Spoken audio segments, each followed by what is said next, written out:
Hello. Yeah, just slide it forward, slide towards Hey, there we go. Figured it out. Welcome everyone to the Pony Archival panel. I'm Rebane, I run Hobune.stream, and I have the archive of hard drives of 400 terabytes. And this is Naysayer.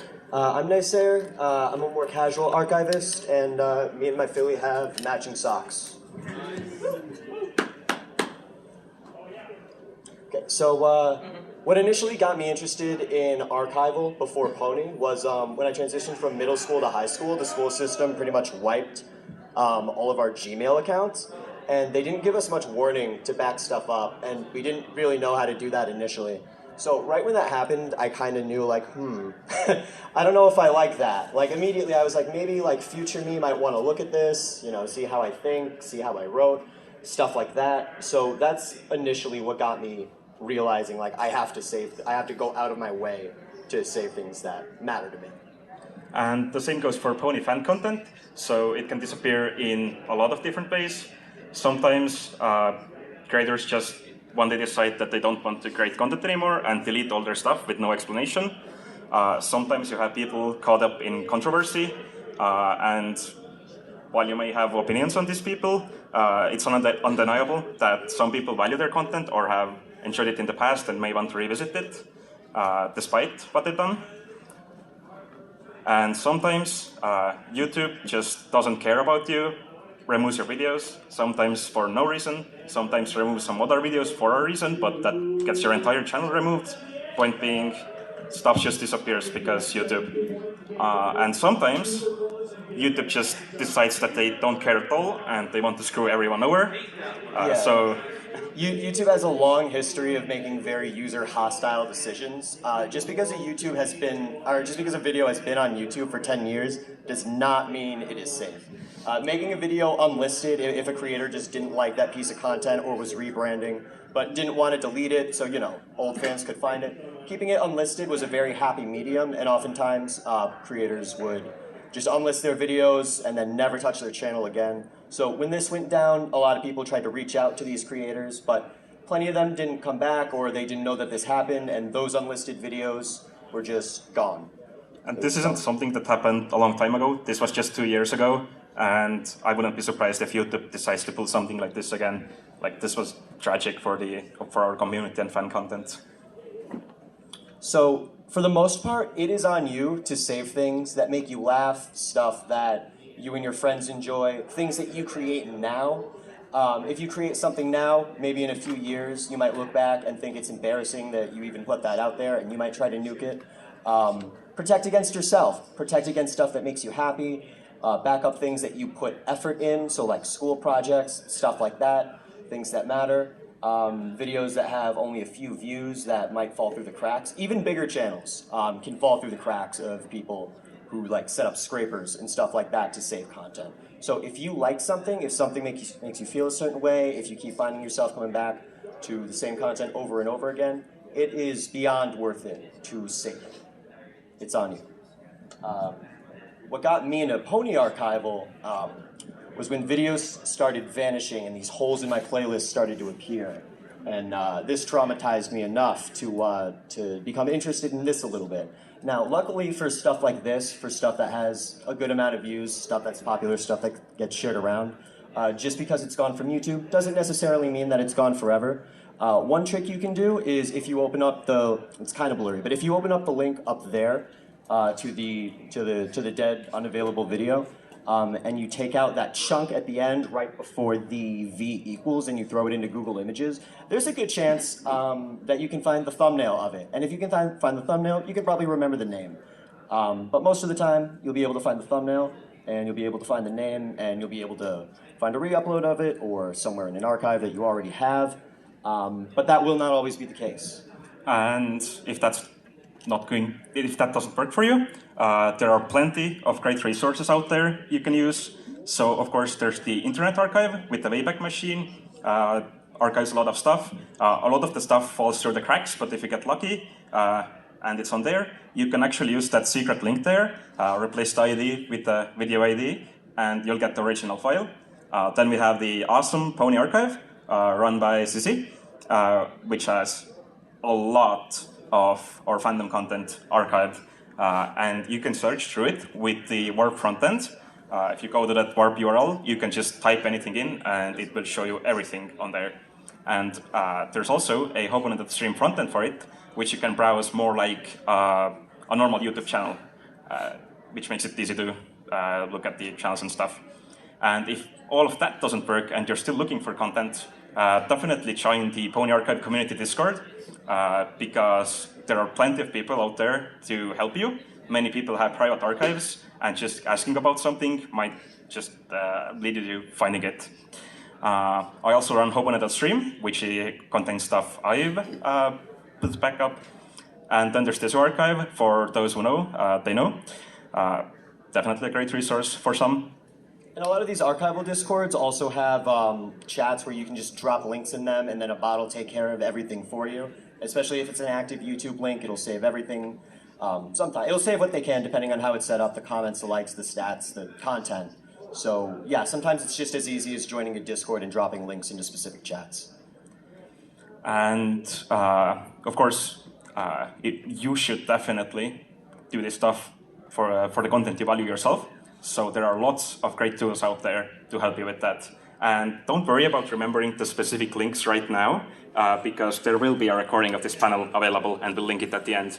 So just... Yeah, this next part is going to get technical. It's going to be a little info heavy. We don't expect you guys to like memorize every little thing. This will be re-uploaded, but we're just going to take you through the steps of a couple important programs that'll save the data that you want to save. So first up, we of course have YouTube TLP, which is the tool to download pretty much any video online. It's not just YouTube, it's all the other sites. You can see there's like SoundCloud, Reddit, Twitter, whatever. YouTube TLP probably takes care of it. Then there's this tool I made myself called Hobune, which takes the YouTube TLP archives and turns them into these nice to browse websites, just so it's a lot easier to find stuff. And last, I'm going to mention Everything, which is a really cool search tool. You can just search through all your files on your computer instantly with like filters and other advanced stuff. And this is extremely useful if you saved stuff, but you're not sure where exactly, what folder, what name. This will quickly let you find stuff. So, YouTube TLP. Of course, you can run YouTube TLP from the terminal. There are some useful scripts for that linked, but I think most people probably don't want to set up a terminal just to download stuff. So there's also Tube Archivist, which requires some setup, but gets you this nice looking web page where you can do everything. But if you just want to do something simple yourself, that's easy to set up and use, then there's YTTLG, which is just a GUI front end for it. And even if you generally aren't technical, all of this stuff is very simple. If you like mod games, if you have to put up with like an obnoxious program that you use for your job, you can definitely set this up. It'll be worth it. So now I'm going to set this up with the controller just to show you how easy it is. To start, we are going to just, this is the level 1, the basics, to get you just up and running at the very first level. You just download it and install it, very easy. You've done this like hundreds of times with other programs, I'm sure.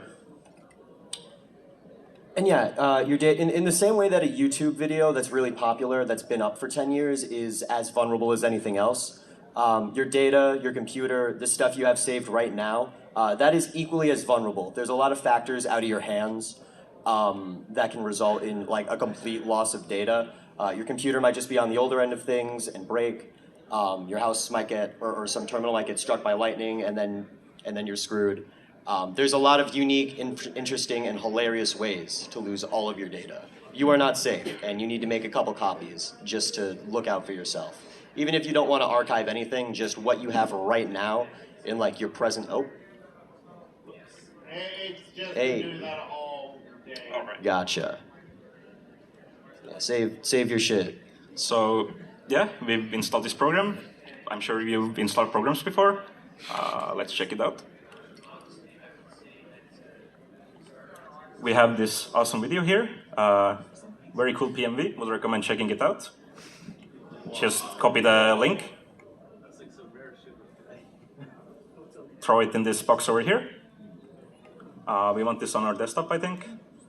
Yeah, and this is an 18-view video by just some rando, some nobody. So if this goes somewhere, if this poofs out of existence and you really, really like it, maybe it's good, I don't know. But if you like it, save it, because if something like this goes down, 18 views, chances are, you know, that isn't saved anywhere. But that can change if you have it. And not to mention, if you do get into the habit of saving things you like, saving things that are getting popular, you become a resource for other people. You are actively giving back. If you are the video man, what that does is it stops that like long hunt for. I'm sure we're all looking for some lost content of our own that means something to us. It stops that search, and I'm sure we've also all like found something we were looking for, and that feeling is so satisfying, and it's good, and it's like, yes, I can see this or listen to this music again. But what is even better than that is not losing it in the first place. And what feels really, really good is being the reason that no one has to go on that hunt in the first place. This makes you a useful person. So now we've downloaded this video. So here's the YouTube page of it. You can see that, oh no, this video has... Okay, I really wanted to show you this video, it's really cool, but it seems like we can't because this was taken down. Oh. Oh, wow. Whoa, look at that. It's right there. Thank goodness. Let's take a peek at it, see if it's any good. Contains flashing lights, watch out. Very cool. So... Weird PMV with no audio, but it's whatever, it's art. So yeah, we just saved the video. But this is just the first stage, because setting it up like this works, but you may run into some issues. For example, when you want to download some higher quality stuff. So for that, you would have to install FFmpeg, which is a bit of a process. I've tried to simplify it as much as possible, and you can always check back here to see the instructions. Okay, well, let's do it. Yeah, nerd shit isn't quite my thing either, but if you do want to save your stuff, you don't want to half-ass it. You want to save good quality, non-compressed versions of what you love. Obviously, having any type of copy is good. Having a high-quality copy is even better. And you should treat yourself. You should respect the stuff you like enough to save it in the best possible way. And it might take a little learning on your end, but it's quite simple. Again, if you mod games, if you have to put up with some obnoxious program, you can do this, and you will be better off for it. It's hard to value things that like stop other things from happening. So like, if a video goes down and you do have a copy of it and you don't have to put up with that search, there isn't really that like dopamine hit of, I finally found the video. But like I said before, not going on that hunt, even though finding it, if you do find it, even though that feels really, really good, not having to do that in the first place. I messed up a bit here, but let's try this again. Rough.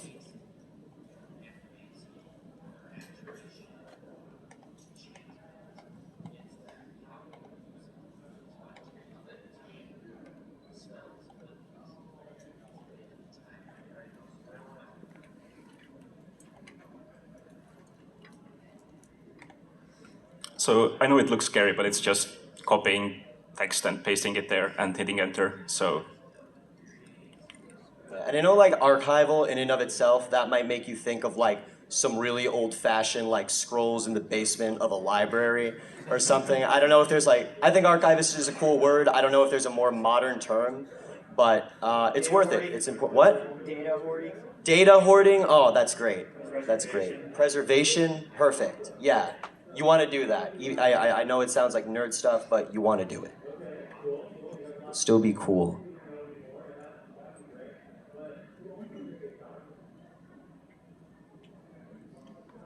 This is taking a while on this Wi-Fi.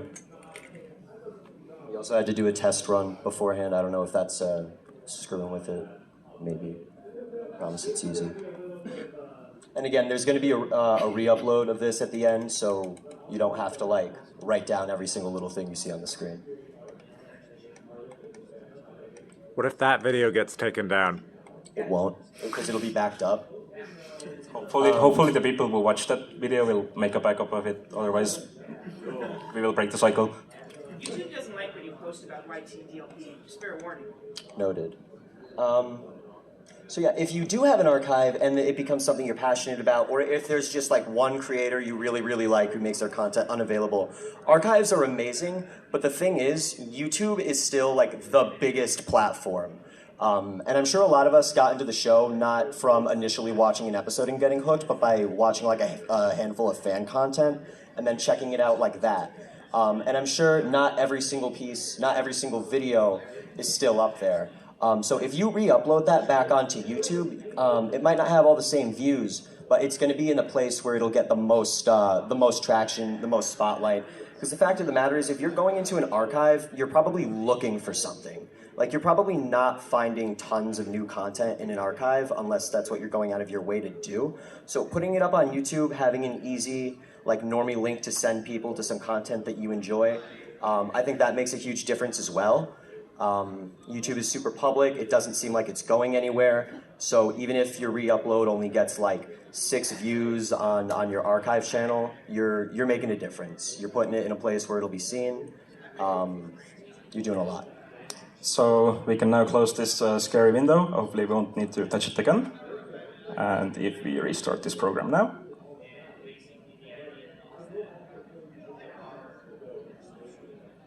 It is ready for high-quality downloads. So just like that, you've upgraded your archiving setup to archive the highest quality possible in just a few steps. Yeah, once it's done, you have it, it's easy to use, and it's there. Once it's in there, it's in there. And if you want to take your stuff to the next level, by default, it only downloads the video file itself, but you can add a few options to download all the metadata, thumbnails, stuff like that. And you may not find it all that useful yourself, but for us archivists, it's extremely useful because we can do stuff with it. For example, the Hobunest site I showed earlier, that uses the metadata to generate these beautiful channel pages. So let's set it up. Just gonna grab this whatever this is. And throw it in the options.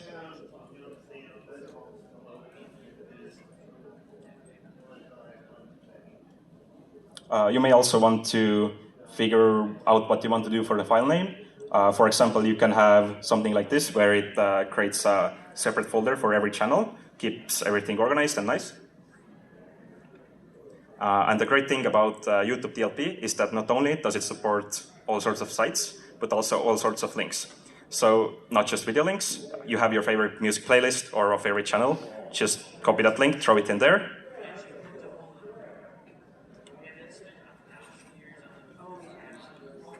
And we're going. Yeah, it's downloading the whole channel, so if you do want to go the YouTube archive channel route, everything is already there for you. Everything's going to be easy peasy to throw up on that channel. And this is also great if you want to just save your playlist for a flight or something like that. So also useful beyond just archiving. You can archive all the mayors. Yes. Somebody say mayors? Uh-oh. That's for the later part of the panel. Foreshadowing. So let's see. Let's wait for it to download the first thing.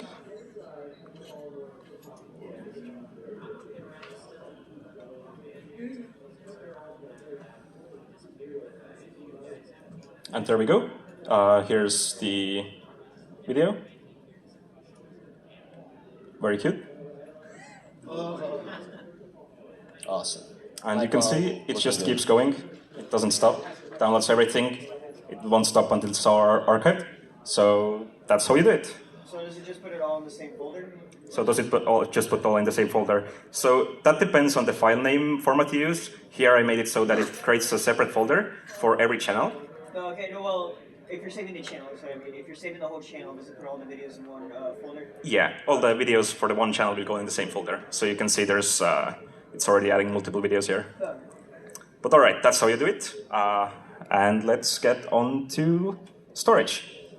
Because if you start doing this seriously, you'll eventually get to a point where it won't all fit on your existing computer. But luckily, storage is relatively affordable. So you can get, in the US, you can get a drive, 14 terabytes, just for $140. Or if you're in the EU, you have to pay twice the price for some reason. And that thing can fit like 50,000 videos. So you'll be set for a while. Yeah, and if that number isn't quite as affordable to some of the people here, even getting a smaller capacity, smaller thing for maybe in the $50, $60 range to just back up what you have. Having a backup copy of that, like I said earlier, your stuff is perpetually vulnerable. Keeping a physical backup of everything that isn't connected to your computer at all times. Yeah, that's another thing. Don't keep your external hard drive perpetually connected to your computer, because if some virus or wacky weird magic thing gets on your computer, there's a chance it could just jump to your external hard drive. So if you do create a backup, if you do that, don't keep it hooked up to your computer for any longer than you have to. Does that sound right? I guess.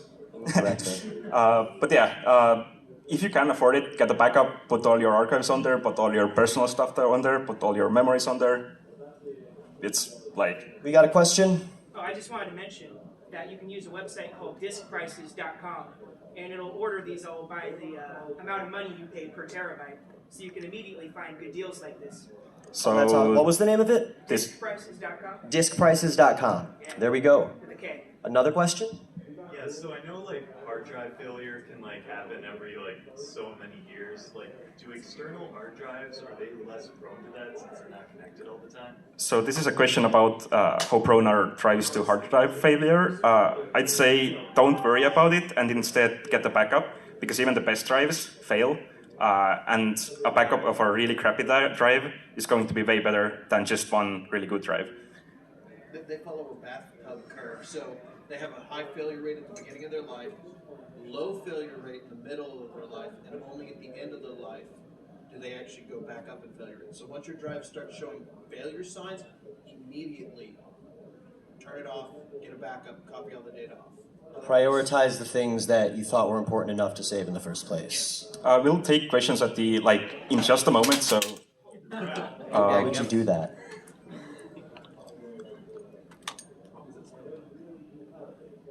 it seems like a GoPro, so it's probably fine. So all the technical stuff mentioned in this panel will be uploaded in the panel recording at youtube.com/ponies. That's the channel this will be uploaded to. Mayors are super duper in fashion right now, but ponies should be easy enough to remember, and that's where you can find all of this. If you need something from here that you need to look back on, if you're interested enough to follow through, this is where you can find that, youtube.com/ponies. Yeah. So yeah, if you won't take anything else away from this panel, just remember, in 2 days, go to youtube.com/ponies. You'll remember ponies. You'll remember YouTube. Probably to come to youtube.com/ponies. Easy peasy. Yeah.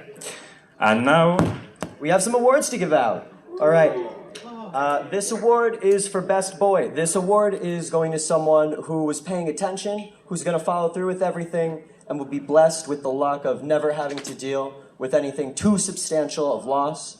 And our winner is Trixie Head, back there.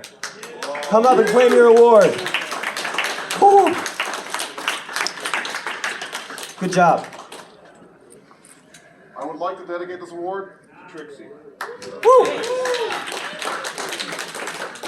This next award is going to someone who was not paying attention, someone who is condemned to data loss, someone who will not follow through with what they want, someone who will find a really silly video and never find it again, someone who's going to cry.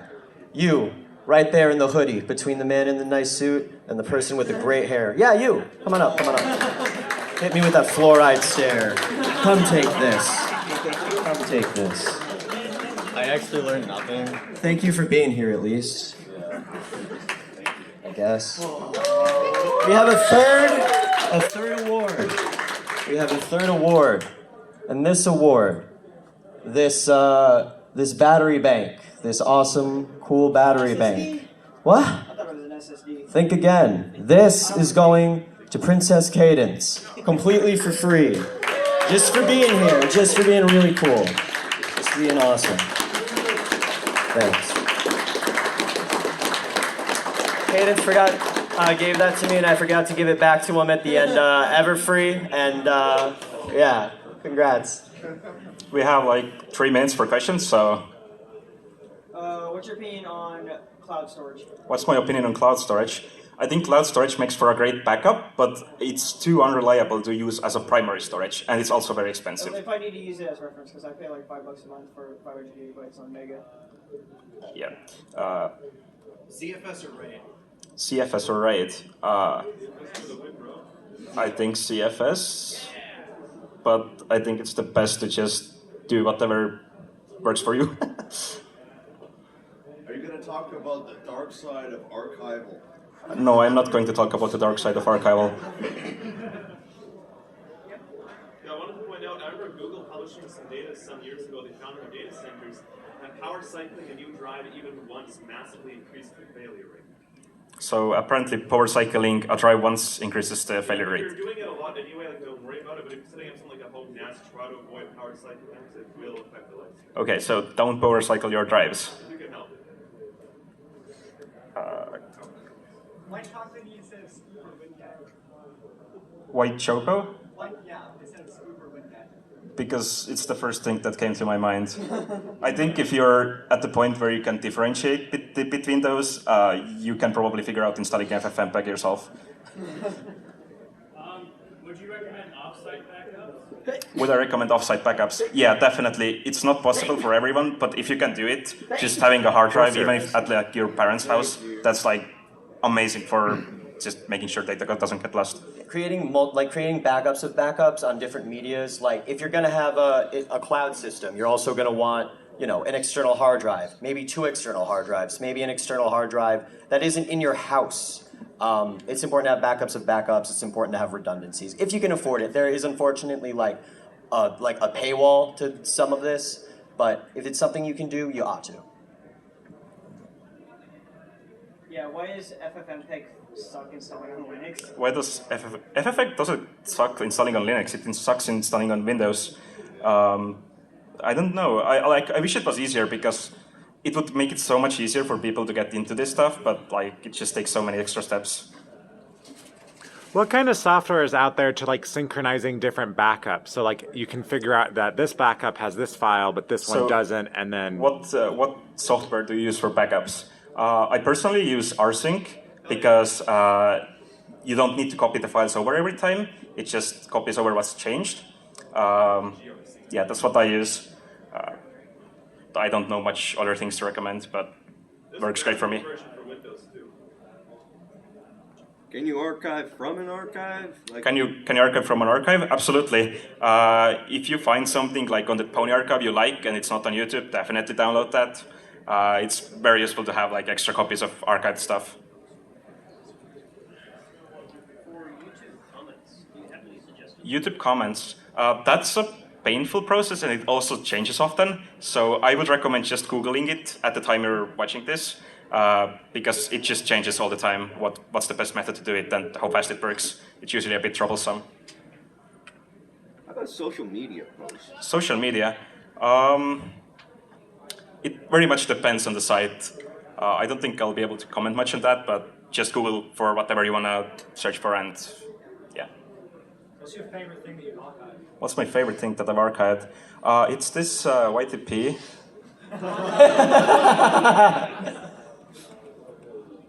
That one. If you got 16 minutes, have some fun.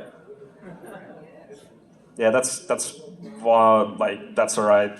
Also, plot twist. Yeah, it was really tragic when this video went down. Me and Rebane here, we really liked that when he messaged me that morning. It was like I was being informed of 9/11. I sent him, this man lives in Estonia. I contacted like a local flower shop to deliver, to exploit him giving me his address in good faith for Christmas cards. I had some flowers delivered to his door and yeah. And plot twist, when we went to, this is back up on YouTube. So it's a good ending in that regard for now. Yeah. We're running out of time, so we can probably take one more question. What was the most difficult thing to archive? What was the most difficult thing to archive? I think it was during the, where's the picture of that? This thing, where everything was unlisted. everything unlisted was privated, and we were given very little heads up on it. So I just took like 2 weeks of my work just to like 24/7 just like go and find stuff, archive it, everything, because we were given so little time. There was so much important content out there, and luckily the community as a whole like just helped us all out massively, and we got a lot of stuff saved. Okay, well, Thanks. Or are we? thank you. YouTube.com/ponies. You like ponies, yes? One final question. All right. If you want to download from the Pony Archive, go join the Discord. There's a public arson. It is about 100 times faster than downloading over HTTP. Nerds have made it so easy and accessible for you to help.